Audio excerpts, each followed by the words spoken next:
السلام علیکم ورحمۃ اللہ وبرکاتہ۔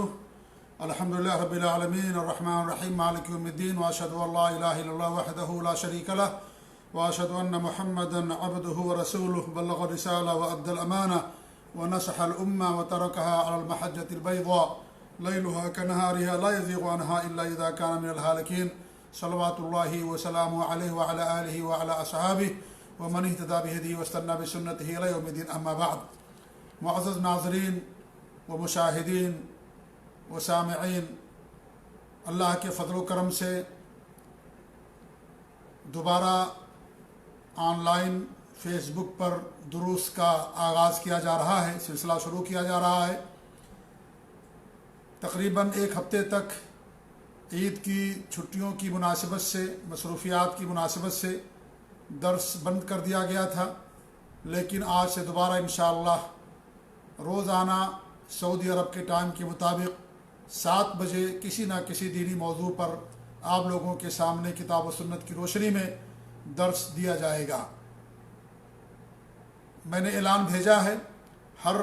ہفتہ ہر جمعہ کو انشاءاللہ کسی دینی سوال کا جواب دیا جائے گا۔ ہر ہفتے کو یعنی ہر سنیچر کو اصول ایمان کی شرح کی جائے گی، اور ہر پیر کو بدعات ان کا شرعی پوسٹ مارٹم جو رمضان سے پہلے ہم نے شروع کیا تھا، اور جس سلسلے میں تقریباً 8 دروس ہوئے تھے، دوبارہ ضرورت اور اہمیت کے پیش نظر اس سلسلے کو شروع کیا جائے گا، اور ہر پیر کو انشاءاللہ 7 بجے آپ لوگوں کے سامنے پیش کریں گے۔ اور ہر بدھ کو نبی اکرم صلی اللہ علیہ وسلم کی پیاری وصیتیں، بہت اہم موضوع ہے، یہ بھی انشاءاللہ بیان کیے جائیں گے۔ جمعرات چھٹی رہے گی، اور باقی جو ایام ہیں ان ایام میں کسی دینی موضوع پر آپ کے سامنے درس دیا جائے گا۔ اللہ تعالیٰ سے دعا ہے کہ اللہ رب العالمین ہمیں اور آپ کو اپنے دین پر قائم رکھے، توحید اور سنت پر قائم رکھے، شرک سے، بدعات و خرافات سے اللہ تعالیٰ ہم سب کی پورے امت مسلمہ کی حفاظت فرمائے، آمین رب العالمین۔ تو آپ لوگوں کا استقبال ہے، خوش آمدید ہے دوبارہ آن لائن فیس بک پر دروس میں۔ اللہ رب العالمین آپ لوگوں کی شرکت کو قبول فرمائے۔ اللہ رب العالمین ہم لوگوں کو اپنے دین کا علم عطا کرے اور اس پر عمل کرنے کی توفیق بخشے، اور جو کچھ ہم سیکھیں اس علم کو حکمت کے ساتھ اچھے انداز میں لوگوں کے سامنے پیش کرنے کی اللہ تعالی ہمیں توفیق بخشے، اور دین کو لوگوں کے سامنے پھیلانے میں جو پریشانیاں، مشکلات آئیں ان پر اللہ تعالی ہم سب کو صبر کرنے کی توفیق دے، آمین رب العالمین۔ بدعات اور ان کا شرعی پوسٹ مارٹم، اس کے تعلق سے بہت ساری بنیادی باتیں آپ لوگوں کے سامنے اس سے پہلے کے دروس میں پیش کی گئی ہیں۔ آج بھی ایک اہم بات ہم پیش کرنا چاہتے ہیں، اور وہ ہے کہ بدعات کی معرفت میں چند بنیادی قواعد اور اصول۔ یہ قواعد اور اصول ہم نے اس دور کے عظیم مجدد، امام، علامہ، فقیہ اور مجتہد محمد ناصر الدین البانی رحمۃ اللہ علیہ، جو کسی تعارف کے محتاج نہیں ہیں، پوری دنیا ان سے واقف ہے، اور اس دور کے بڑے عظیم محدث تھے، ان کی کتابوں کے حوالے سے انہوں نے چند قواعد اور اساس بیان کیے ہیں بدعات کی معرفت کے حوالے سے۔ میں انہی باتوں کو آج کے درس میں آپ لوگوں کے سامنے پیش کرنا چاہتا ہوں۔ امام البانی رحمۃ اللہ علیہ اس دور کے عظیم امام تھے۔ 22 جمادی الاخری 1420 ہجری میں ان کی وفات ہوئی ہے، یعنی 2 اکتوبر 1999۔ 85 سال کی عمر اللہ رب العالمین ان کو عطا فرمائی۔ انہوں نے پوری زندگی علم حدیث، دین، سنت کی نشر و اشاعت میں صرف کر دیا، اور بدعات کی تردید اور اس کی بے کنی میں انہوں نے اپنی پوری زندگی صرف کر دی، اور اس کے تعلق سے بہت ساری کتابیں لکھی۔ امام البانی رحمۃ اللہ علیہ اس دور کے بڑے عظیم مجدد اور محدث تھے، اور ایک پہچان تھے۔ اگر کوئی آدمی امام البانی رحمۃ اللہ علیہ سے نفرت کرے، آپ سمجھ جائیں کہ وہ سلفی العقیدہ نہیں ہو سکتا، وہ سلف صالحین کے منہج اور عقیدے پر نہیں ہو سکتا۔ جو امام البانی رحمۃ اللہ علیہ سے نفرت کرے یا ان سے بغض رکھے یا ان کی کتابوں کو پڑھنے سے منع کرے یا ان کی باتوں کو بیان کرنے سے منع کرے، آپ سمجھ جائیں کہ اس کے عقیدے میں، اس کے منہج کے اندر خلل اور کمی ہے۔ ایک بڑا ستون تھے امام البانی رحمۃ اللہ علیہ، انہوں نے سنت کے اشاعت میں اپنی پوری زندگی وقف کر دی، سینکڑوں کتابیں انہوں نے تصنیف کی ہیں، اور ان کی ہر کتاب یعنی مرجع اور مستند کی حیثیت رکھتی ہے۔ اللہ رب العالمین کی طرف سے آپ یہ سمجھ لیں کہ بطور حجت تھے ہم سب کے لیے، پورے مسلمانوں کے لیے، امت مسلمہ کے لیے۔ اللہ رب العالمین نے انہیں بہت زیادہ علم سے نواز رکھا تھا، اور انہوں نے جس موضوع پر بھی قلم اٹھایا اس موضوع پر ان کی کتاب آخری کتاب ہی ثابت ہوئی۔ تو اللہ رب العالمین کا بڑا کرم اور احسان رہا اس عظیم مجدد پر کہ انہوں نے اپنی پوری زندگی توحید و سنت کے اشاعت میں اور شرک، بدعات، کفر، ان تمام چیزوں کی قلع کما کرنے میں، بے کنی کرنے میں انہوں نے جہاں تقریریں کی، محاضرات دیے، وہیں بہت ساری کتابیں انہوں نے تصنیف کی۔ میرا مقصد یہ نہیں ہے کہ میں ان کی زندگی آپ لوگوں کے سامنے پیش کروں، لیکن صرف بنیادی طور پر چند باتیں میں نے ان کے حوالے سے آپ لوگوں کے سامنے پیش کیا ہے، اور یہ کچھ جو قواعد ہم بتانے جا رہے ہیں انہی کی کتابوں سے ہم نے اخذ کیے ہیں۔ وہ فرماتے ہیں کہ وہ تمام اقوال اور افعال یا عقیدے جو سنت کے خلاف ہوں، خواہ وہ اجتہاد ہی کی وجہ سے کیا نہ ہوں، وہ بدعات کے زمرے کے اندر آئیں گے۔ یعنی ہر وہ قول یا عمل یا عقیدہ، کوئی بھی چیز جو سنت کے خلاف ہوں، حدیث کے خلاف ہوں، ظاہر بات ہے ہمارے لیے سنت قابل عمل ہوتی ہے، اور جو سنت کے خلاف ہوں اس پر انسان عمل نہیں کر سکتا ہے، تو وہ ساری چیزیں بدعات کے زمرے کے اندر آتی ہے۔ ایک بڑا اصول انہوں نے بیان کیا کہ جو سنت کے خلاف ہوں وہ سب کے سب بدعات کے اندر داخل ہو جاتے ہیں، خواہ وہ اجتہاد کی وجہ ہی سے کیوں نہ۔ کسی نے اجتہاد کیا اور اجتہاد اس کا حق پر نہیں پہنچا، لہذا وہ آدمی تو معذور ہو سکتا ہے کیونکہ اس کے سامنے دلیل نہیں تھی، نص نہیں تھا، لیکن اس کا اجتہاد اگر سنت کے خلاف ہوگا تو اس پر عمل نہیں کیا جائے گا، لیکن وہ آدمی معذور ہوگا، وہ مجتہد جس نے اجتہاد کیا۔ لیکن بعد کے لوگوں کی ذمہ داری بنتی ہے کہ جنہیں حدیث پہنچ جائے اس پر عمل کریں اور ان کے اجتہاد کو چھوڑ دیں۔ دوسری بات انہوں نے بیان کی، ہر وہ کام جس کے ذریعے سے اللہ کا قرب حاصل کیا جاتا ہے جبکہ اللہ کے رسول صلی اللہ علیہ وسلم نے اس سے منع کر دیا۔ جو چیز نبی نے منع کر دی ہے، انسان اگر اس کے ذریعے سے اللہ رب العالمین کے قرب حاصل کرتا ہے تو بدعات کے زمرے کے اندر آئے گا، اور وہ بدعات مکفرہ بھی ہو سکتی ہے، مفسقہ بھی ہو سکتی ہے۔ یعنی وہ بدعات انسان کو کفر کے دائرے میں داخل کرنے والی بھی ہو سکتی ہے اور فسق کے دائرے میں بھی۔ لہذا وہ عمل دیکھا جائے گا کہ وہ کون سا عمل ہے جو کر رہا ہے جسے اللہ کے رسول صلی اللہ علیہ وسلم نے منع کیا۔ تو ہر وہ چیز جسے ہمارے نبی نے منع کر دیا ہے، اگر انسان اس کے ذریعے سے اللہ رب العالمین کا قرب، اللہ تعالیٰ کا تقرب حاصل کرنا چاہتا ہے تو چیز بدعات کے زمرے کے اندر آئے گی، جیسا کہ انہوں نے بیان کیا۔ تیسری بات انہوں نے بیان کی کہ ہر کام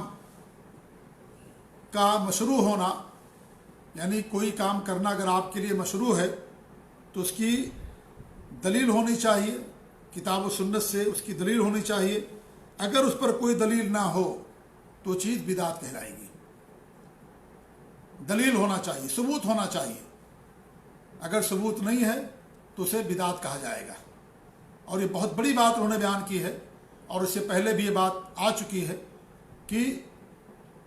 عمل کرنے کے لیے ثبوت ہونا چاہیے۔ اگر ثبوت نہیں ہے تو اس پر عمل نہیں کیا جائے گا۔ منع کرنے کی دلیل نہیں چاہیے، کیونکہ عبادات کے اندر اصل منع ہے۔ تو اسی کو انہوں نے بیان کیا ہے کہ ہر وہ کام جس پر عمل یا جس کا مشروع ہونا کتاب و سنت ہی سے ممکن ہو اور اس پر کوئی دلیل نہ ہو، کوئی حکم نہ ہو، تو وہ بدعت کہلائے گا۔ یعنی عمل کرنے والے کو دلیل پیش کرنا ہے، کیونکہ عبادات کے اندر اصل حرمت ہے، اصل منع ہے۔ وہی عبادات جائز ہوگی جن کا دلیل سے جن کا ثبوت ہوگا کتاب و سنت کے اندر، اور جن چیزوں کا ثبوت نہیں ہوگا انسان اس کو نہیں کرے گا، دلیل لانے کی ضرورت نہیں، کیونکہ اصل اسلام کے اندر بدعات کے اندر اصل منع ہے۔ لہذا اگر کوئی یہ کہتا ہے کہ رسول نے کہاں منع کیا اس سے، یا قرآن میں کہاں منع کیا گیا ہے، یا حدیث میں کہاں منع کیا گیا ہے، تو یہ دلیل نہیں بن سکتا۔ آپ کا نہ کرنا، کتاب و سنت میں اس کے تعلق سے دلیل کا نہ آنا، حکم کا نہ ہونا، یہی اس بات کی دلیل ہے کہ یہ معاملہ غلط ہے، بدعت ہے۔ فاستقم کما امرت، اللہ کا فرمان ہے جیسا تم کو حکم دیا گیا ہے اس طریقے سے استقامت اختیار کیجیے۔ استقامت کے لیے، عمل کے لیے امر ہونا چاہیے، حکم ہونا چاہیے، کتاب و سنت سے دلیل ہونی چاہیے، ثبوت ہونا چاہیے۔ لہذا اگر کتاب و سنت میں اس کی دلیل نہیں ہے تو اس کا عمل کرنا بدعت ہوگا، حرام ہوگا۔ ورنہ اگر یہ کہا جائے کہ منع کی دلیل ہونی چاہیے، تو اگر ایک آدمی 6 وقت کی نماز پڑھے 5 وقت کے بجائے اور کہے کہاں منع کیا گیا ہے، تو ظاہر بات ہے کہیں نہیں منع کیا گیا کہ 6 وقت کی نماز نہ پڑھو۔ ایک رکعت کے اندر انسان 1 رکوع کرتا ہے، 2 رکوع کرے، کوئی آدمی منع کرے کہ بھائی کیوں 2 رکوع کرتے ہو، منع یہ نہیں کرے کہ یہ کہے گا کہاں منع کیا گیا 2 رکوع کرنے سے، کوئی انسان دلیل نہیں پیش کر پائے گا۔ اس طریقے سے آپ ہزاروں مثالیں ڈھونڈ لیجئے۔ تو عمل کے لیے دلیل چاہیے، ثبوت چاہیے، منع کرنے کی دلیل نہیں چاہیے۔ یہ معاملات کے اندر منع کی دلیل ہونی چاہیے، کیونکہ معاملات کے اندر اصل حلت ہے۔ دنیاوی چیزوں کے اندر، معاملات کے اندر اصل اباحت اور جواز ہے، اس کے اندر منع کی دلیل چاہیے، لیکن شریعت کے اندر یہ عمل کے لیے اس دلیل چاہیے، حکم چاہیے، ثبوت ہونا چاہیے۔ تو یہ بھی ایک بنیادی بات ہے۔ تیسری بات انہوں نے بیان کی ہے کہ کفار کی عادات جنہیں عبادات کے ساتھ اگر چمٹا دیا گیا تو پھر وہ بھی بدعت ہو جائے گی۔ یعنی کفار کے آتے ہیں اور تقالید لوگوں کی، تو اس صورت میں کفار کی جو عادات ہیں جو ان کے ساتھ خاص ہیں، ان سے انسان کو دوری اختیار کرنا ضروری ہے۔ من تشبہ بقوم فہو منہم، لیکن مطلب یہ ہے کہ وہ عادات انہی کے ساتھ خاص ہوں، ان کا مذہبی مسئلہ ہو۔ یہ نہیں کہ انسان ہونے کی بنا پر انسان کوئی کام کرتا تو اسے عادات کے اندر نہیں شمار کیا جاتا۔ یعنی وہ چیزیں جو ان کا مذہبی پہچان ہو، مذہبی شعار ہو، وہ انسان اگر کرتا ہے تو پھر وہ چیز مشابہتاً بھی حرام ہے، اور ساتھ ہی ساتھ وہ عبادت کے طور پر کرتا تو صنائیے سے بھی بدعت ہوتا ہے، اور اس پر عمل کرنا انسان کے لیے حرام ہوتا ہے۔ تو یہ بھی بہت اہم انہوں نے اصول بیان کیا ہے کہ کفار کی عادات انسان اگر کرتا ہے تو اسی صورت میں وہ عادات جو ان کے ساتھ یعنی خاص ہیں تو اس کا چھوڑنا انسان کے لیے کیا ہوگا، ضروری ہوگا۔ 5ویں چیز بیان کی انہوں نے کہ بعض علماء نے کسی عمل کے استحباب ہونے کی گرچہ صراحت کی ہو، خاص طور سے متاخرین علماء نے، لیکن اگر اس پر کوئی دلیل نہیں ہے تو یہ بھی جائز نہیں ہوگا کرنا، کیونکہ یہ دین ہے اور دین کتاب و سنت کا نام ہے، دلیل ہونی چاہیے۔ اگر انہوں نے اپنی مرضی سے کہہ دیا ایسا کرنا مستحب ہے تو استحباب آپ اپنی طرف سے انسان ثابت نہیں کر سکتا ہے۔ استحباب کے لیے کتاب و سنت سے دلیل ہونی چاہیے، یہ دین کا معاملہ ہے، یہ فضیلت ہے۔ مستحب ہونا، کسی چیز کا مندوب ہونا، یہ دین کا حصہ ہے، لہذا اس کے لیے دلیل ہونی چاہیے۔ صرف یہ کہہ دینا کہ مستحب ہے اور اس کے لیے کوئی دلیل نہ ہو کتاب و سنت سے، ایسی صورت میں وہ بدعت کے زمرے کے اندر یہ چیز آ جاتی ہے۔ 6ٹھی چیز انہوں نے بیان کی کہ ہر وہ عبادت جس کی کیفیت کسی موضوع یا ضعیف روایت کے اندر بیان کی گئی، وہ بھی بدعت کے زمرے کے اندر وہ چیز آ جائے گی۔ یعنی موضوع روایتوں کے اندر، منکر باطل روایتوں میں یا ضعیف روایتوں کے اندر، کیونکہ عمل کرنے کے لیے صحیح ہونا ضروری ہے۔ صحیح لغیر ہی، صحیح لذات ہی، صحیح لذات ہی، صحیح لغیر ہی، حسن لذات ہی، حسن لغیر ہی، یہ حدیث مقبول ہوتی ہے، وہی انسان انہی پر انسان عمل کرتا ہے۔ لہذا اگر وہ کسی ضعیف کے حدیث کے اندر آیا،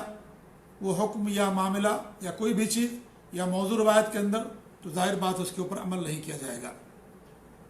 7ویں چیز انہوں نے بیان کی کہ عبادات کے اندر غلو کرنا، یہ بھی بدعت کے اندر یہ چیز داخل ہو جاتی ہے۔ عبادات جس طریقے سے ہمارے نبی ثابت ہے ان کو ویسے ہی کرنا ہے، اس کے اندر غلو کرنا، اپنی طرف سے اضافہ کر دینا، جو ہمارے نبی نے نہیں کیا ان چیزوں کو داخل کر دینا، یہ سب بدعت کے زمرے کے اندر چیز آ جاتی ہے۔ اللہ کے رسول صلی اللہ علیہ وسلم کے پاس 3 صحابہ کرام تشریف لائے تھے، اور تینوں نے ہمارے نبی صلی اللہ علیہ وسلم کی عبادات کا حال پوچھا تو بتا دیا آپ کے ازواج مطہرات میں سے کسی نے، تو انہوں نے کہا کہ تو بہت کم ہے، ہمیں زیادہ کرنے کی ضرورت ہے۔ تو کسی نے کچھ کہا، کسی نے کچھ کہا، کسی نے کہا کہ ہم گوشت نہیں کھائیں گے، کسی نے کہا رات کو سوئیں گے نہیں، کسی نے کہا ہمیشہ جاگیں گے، ہمیشہ روزہ رکھیں، کسی نے کہا، تو یہ سب دین کے اندر غلو تھا، عبادات کے اندر غلو تھا، تو ہمارے نبی نے ان کو اس سے منع کر دیا۔ لہذا عبادت جس طریقے ثابت ہے اسی طریقے سے انسان کرے گا، اس کے اندر غلو کرنا، اپنی طرف سے اضافہ کرنا، یہ چیزیں بدعت کے زمرے میں چلی جاتی ہیں۔ 8ویں چیز انہوں نے بیان کی ہے کہ ہر وہ عبادت جسے شریعت کے اندر مطلق رکھا گیا ہو لیکن لوگوں نے اسے مقید کر دیا ہو، چاہے زمانے کے ساتھ یا جگہ کے ساتھ یا صفت کے ساتھ یا عدد کے ساتھ، تو اس صورت میں وہ بھی بدعت ہو جاتا ہے۔ اور اس سے پہلے یہ مسئلہ میں نے امام ابن عثیمین رحمۃ اللہ علیہ کے حوالے سے میں نے بیان کیا تھا کہ شریعت میں جو چیز مطلق ہے، عام ہے، اگر آپ اسے خاص کر دیں گے، متعین کر دیں گے، زمانہ، وقت، صفت، کوئی بھی چیز، اس صورت میں وہ عمل بدعت کے زمرے میں آ جاتا ہے۔ جیسے قبرستان کی زیارت مطلق ہے، کبھی بھی آپ کر سکتے ہیں، لیکن ایک انسان اس کو خاص کر دے کہ ہم جائیں گے شب برات میں کریں گے، یا عید کے دن کریں گے، یا فلاں رات کریں گے، تو یہ اس نے اگر اس کو خاص کر دیا، ایک وقت متعین کر دیا، تو یہ چیز بدعت ہو جائے گی۔ عام ہے، کبھی بھی آپ جا کر کے زیارت کر سکتے ہیں، لیکن اس کو خاص کرنا کسی زمانے کے ساتھ، یہ کیا ہو جائے گا؟ یہ بدعت کے اندر یہ چیز آ جائے گی۔ اللہ کا ذکر مطلق ہے، جو انسان اسے مقید کر دے کہ اتنا کرنا، آپ کو اتنی بار پڑھنا ہے، جبکہ اللہ اور اس کے رسول نے نہیں فرمایا، تو یہ جب حالانکہ وہ ذکر ثابت ہے، وہ ذکر ثابت ہے، جیسے سبحان اللہ بحمدہ، سبحان اللہ العظیم، ہمارے بھی فرماتے ہیں 2 کلمے اللہ رب العالمین کو بہت محبوب ہیں اور بڑے ہلکے ہیں زبان پر، اور میزان میں بڑے وزنی ہیں۔ کون سے 2 کلمے؟ سبحان اللہ بحمدہ، سبحان اللہ العظیم۔ اس کے لیے کوئی متعین تعداد نہیں بتایا گیا۔ اب کوئی صوفی آئے، کوئی شخص آئے اور کہے کہ اس کو 101 بار پڑھنا آپ کو، یا 51 بار پڑھنا ہے، یا 7 بار پڑھنا ہے آپ کو، اور یہ مغرب بعد پڑھنا ہے، فجر کے بعد پڑھنا ہے، تو اس صورت میں یہ ذکر تو ثابت ہے لیکن مطلق ذکر ثابت ہے کتاب و سنت سے، اب اس نے کیا کر دیا؟ اس کو مقید کر دیا، تو یہ چیز بدعت کے زمرے میں داخل ہو جاتی ہے۔ تو یہ 8ویں بات انہوں نے بیان فرمائی کہ ہر وہ عبادت جسے شریعت کے اندر مطلق رکھ دیا گیا ہے، اس کو خاص نہیں کیا گیا، اس کو تقید نہیں کی گئی، اب کوئی آ کر کے اس کو مقید کر دے زمانے کے ساتھ، وقت کے ساتھ، جگہ کے ساتھ، تو اسی صورت میں وہ بدعت ہو جائے گی۔ تو 8 چیزیں انہوں نے بیان کی ہیں۔ اور پھر انہوں نے ایک بات اور بیان کی ہے، وہ یہ کہ بدعات کا مرجع 4 چیزیں ہوتی ہیں، یعنی بدعات 4 چیزوں سے عام طور پر ثابت، یعنی یہ مرجع ہیں، یعنی ان چیزوں سے بدعات عام طور پر ثابت ہوتی ہے۔ نمبر 1، ضعیف حدیثوں سے دلیل لینا۔ یہ انہوں نے بیان کیا کہ عام طور سے جو بدعات ہیں ان میں ضعیف حدیثوں کا بہت زیادہ رول رہا ہے، یعنی جو ضعیف حدیثیں لوگ اس کو بنیاد بنا کر کے اس کے اوپر عمل کرتے ہیں، تو لہذا یہ ضعیف حدیثوں سے بھی بچنا انسان کے لیے ضروری ہے۔ انسان کے لیے وہی حدیث قابل قبول اور قابل عمل ہے جو مقبول حدیث ہوتی ہے، اور مقبول حدیث کے اندر 4 حدیثیں آتی ہیں: صحیح لذات ہی، صحیح لغیر ہی، حسن لذات ہی، حسن لغیر ہی۔ یہ 4 حدیثیں ہیں جن پر انسان عمل کرتا ہے، لہذا اگر وہ حدیث ضعیف ہے تو اس پر انسان عمل نہیں کرے گا۔ دوسری بات انہوں نے بیان کی ہے کہ موضوع حدیثیں جن کی کوئی اصل ہی نہیں ہے، موضوع حدیث یا وہ حدیثیں جن کی کوئی اصل ہی نہیں ہے، باطل، منکر، گڑھی ہوئی حدیثیں، تو بعض لوگوں کے اوپر حدیثیں مخفی رہ گئی اور لوگوں نے اسی پر بنیاد بنا لیا، حالانکہ حدیث موضوع ہے، اور اس حدیث کو سامنے رکھ کر کے بہت ساری چیزیں ثابت کر دیں، تو ساری چیزیں غلط ہوگی، بدعت کے زمرے کے اندر آئیں گی، چاہے وہ ضعیف روایتیں ہوں چاہے موضوع روایتیں ہوں۔ اس طریقے تیسری چیز انہوں نے بیان کی ہے کہ بہت سارے لوگوں نے جو اجتہادات کیے اور بہت ساری چیزوں کو جو انہوں نے مستحسن قرار دیا، خاص طور سے بعد کے علماء نے، جبکہ اس کے لیے ان کے پاس کتاب و سنت سے کوئی دلیل نہیں ہے، کوئی مضبوط اور مستحکم دلیل ان کے پاس نہیں ہے، اور انہوں نے اسے مسلمہ امور کے طور پر بیان کر دیا اور لوگ اس کے اوپر عمل کرنا شروع ہو گئے، تو یہ بھی کیا ہو جائے گا، یہ بھی گویا کہ بدعت کا ایک مرجع ہے، کیونکہ دلیل ہونی چاہیے کتاب و سنت سے، جیسا کہ بار بار یہ بات بتائی جاتی ہے۔ چوتھی چیز انہوں نے بیان کی ہے کہ جو عادات اور خرافات ہیں اور جن کی شریعت میں کوئی دلیل نہیں ہوتی، جنہیں انسان عبادت سمجھ کے کرتا ہے، تو ایسی صورت میں یہ بھی بدعت کا مرجع ہے۔ تو چار چیزیں انہوں نے بدعت کے مرجع کے اندر بیان کی ہیں، ایک تو ضعیف روایتیں، نمبر 2 موضوع روایتیں، نمبر 3 بعض چیزوں کا متاخرین علماء کا خاص طور سے مستحسن قرار دینا جبکہ اس کی کوئی دلیل انہوں نے پیش نہیں کی، تو ایسی صورت میں وہ بھی بدعت کے زمرے کے اندر آ جاتا ہے۔ چوتھی چیز انہوں نے بیان کی کہ جو خرافات یا عادات غیر مسلموں کی طرف سے، یا جو عادات ہیں انسان اسے دین سمجھ کر کے عبادت سمجھ کے کرتا ہے، تو یہ ساری چیزیں بدعت کا مرجع ہیں، اور ان چیزوں سے گویا کہ بدعت لوگوں کے اندر پھیلتی اور پنپتی ہے۔ تو یہ بڑی اہم باتیں تھیں جو امام البانی رحمۃ اللہ علیہ نے اپنی بہت ساری کتابوں کے اندر، جیسے تلخیص الجنائز ہے، یا اس طریقے سے صحیح الترغیب و ترغیب ہے، اور احکام الجنائز ہے، ان کتابوں کے اندر انہوں نے مختلف جگہوں پر یہ ساری باتیں انہوں نے بیان کی ہیں۔ اللہ تعالیٰ سے دعا ہے کہ اللہ رب العالمین ہمیں بدعات سے بچائے، اور امام البانی رحمۃ اللہ علیہ کو پوری دنیا کے مسلمانوں کی طرف سے اجر عظیم عطا کرے، کروڑ کروڑ انہیں جنت سے فرمائے، ان کی قبر کو اللہ رب العالمین جنت کا باغ بنا دے، آمین رب العالمین۔ چونکہ آج پہلا درس تھا تو یہ چند باتیں آپ لوگوں کے سامنے رکھی گئیں۔ اللہ تعالیٰ ہم سب کو اپنے نبی کی سنت پر قائم رکھے، بدعات سے محفوظ رکھے۔ انشاءاللہ کل پھر 7 بجے سعودی عرب کے ٹائم کے مطابق ہمارے اور آپ کی فیس بک پر ملاقات ہوگی، اگر زندگی باقی رہی۔ جزاکم اللہ خیر، وصلی اللہ علیہ محمد وعلی آلہ وصحبہ اجمعین، والسلام علیکم ورحمۃ اللہ وبرکاتہ۔